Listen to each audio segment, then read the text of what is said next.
Dear students, welcome. Today we are going to start and discuss a new chapter, chapter number 8, motion. Now, this particular chapter belongs to physics. So, let's get started. Now, when we talk of motion, we talk of two terms, rest and motion, which are related to each other. So, what is motion? Motion is a combined property of an object which is under study by the observer. Now everything in the world is either at rest or in motion, and there is no meaning of rest and motion without the observer or the frame of reference, because it is very important. So we are going to understand about the frame of reference which can change the motion into rest and rest into motion, right?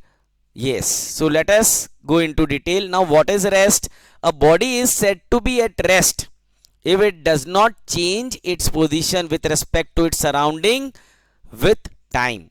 For example, the passengers who are sitting in a moving bus, they are said to be at rest with respect to the driver and other co-passengers, because the driver and the other co-passengers, they are not changing the position with respect to this particular passenger, right? But a person who is outside the bus, outside the moving bus, now the bus and all the passengers are changing the position with respect to this particular position. Therefore this particular object, or we can say this particular person, when he observed the bus, moving bus, he or she will say that the bus and all the passengers inside the bus are in motion, whereas the passengers which are inside the bus, they cannot say the same for the passengers who are their co-passenger and the driver, because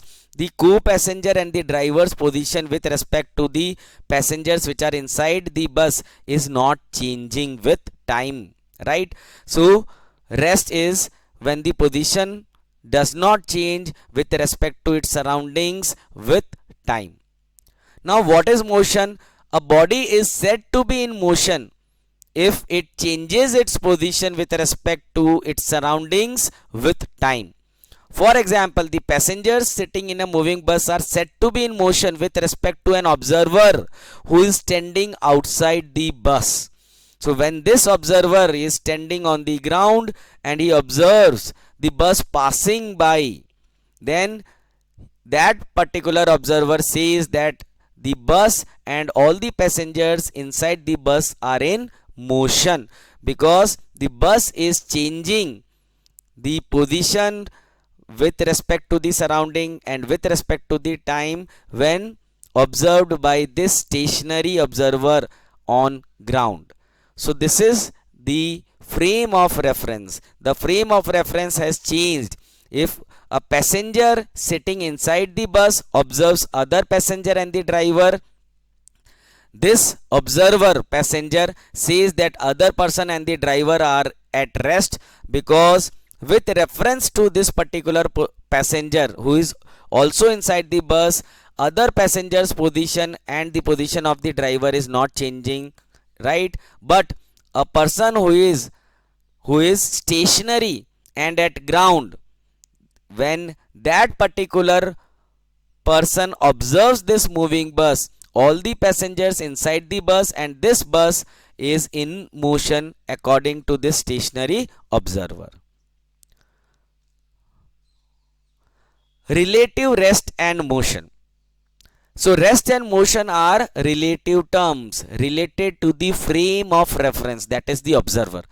So what I told you just, we are going to discuss a little more. For example, a passenger who is sitting in a moving bus is at rest because he or she is not changing his or her position with respect to the other passengers or the objects which are in the bus.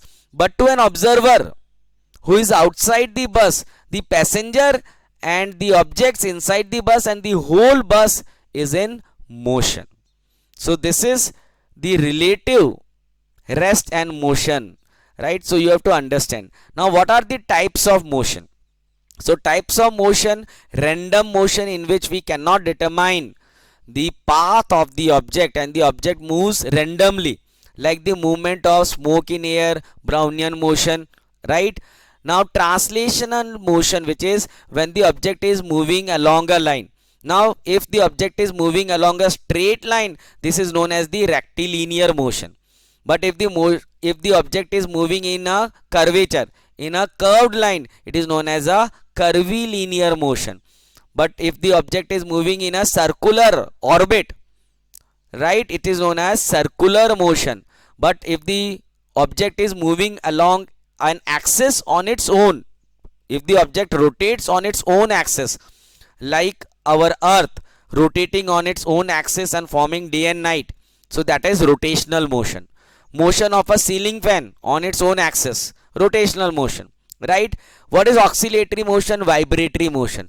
To and fro motion from its mean position, right, is known as oscillatory motion. So these are some types of motion.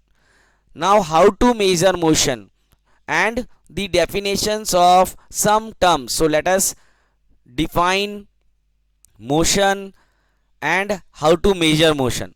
So let us go into more details about this and describe motion in more details. Right. So what is motion? It is change in the position of an object or body with respect to time and surrounding. Now motion can be described in terms of the distance traveled or moved or displacement. Now what is difference between distance and displacement? We are going to discuss this. Now what is distance moved? It is the actual path of the actual length of the path traveled by the body, or actual length of the path or actual path traveled by the body, right?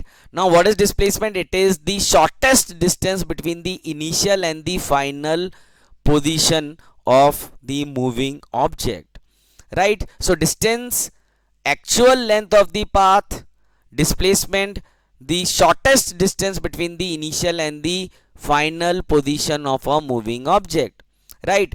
So let us discuss this in a little bit more detail, because it is very, very important, right? So if an object, suppose this is position A, this is position A, right? So if an object basically travels straight from position A to position B, suppose this is position B, so from position A to B, and this is a straight line. Assume this is a straight line and the distance between A to B is 10 km.